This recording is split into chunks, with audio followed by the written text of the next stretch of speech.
নিষ্পন্দিত করো হে, নিষ্পন্দিত করো হে, নন্দিত করো, নন্দিত করো, নন্দিত করো, নন্দিত করো, নন্দিত করো হে, নন্দিত করো হে, অন্তর মম, অন্তর মম, বিকশিত করো, বিকশিত করো, অন্তরতর হে, অন্তর মম, অন্তর মম, বিকশিত করো, বিকশিত করো, অন্তরতর হে, অন্তর মম, অন্তর মম, বিকশিত করো, বিকশিত করো, অন্তরতর হে,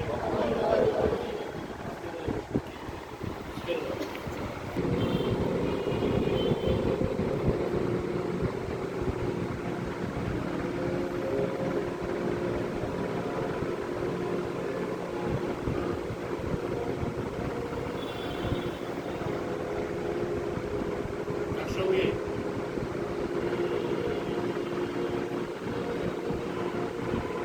কোনো আওয়াজ আমাদের কানে আসছে না, আমরা শান্ত, কোনো কষ্ট, কোনো দুঃখ, কোনো বেদনা আমাদের মধ্যে নেই।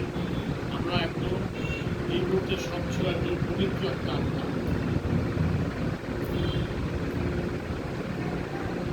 সবাই জানি নাটক একটা হচ্ছে যৌথ শিল্প, যেখানে আমাদের সমস্ত ধরনের শিল্পের মেলবন্ধন, সে গান, নাচ, কবিতা, অঙ্কন, সমস্ত শিল্প একসাথে নিয়ে আমাদের এই নাটক শিল্প।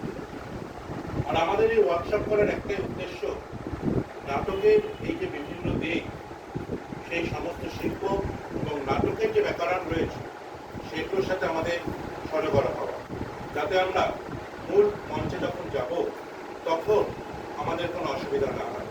কারণ একটা নাটক করা মানে শুধু আমাদের মুখস্থ করে মঞ্চে বলা না, তার পেছনে অনেক ব্যাকরণ রয়েছে, যেগুলো আমরা অনেকেই জানি না।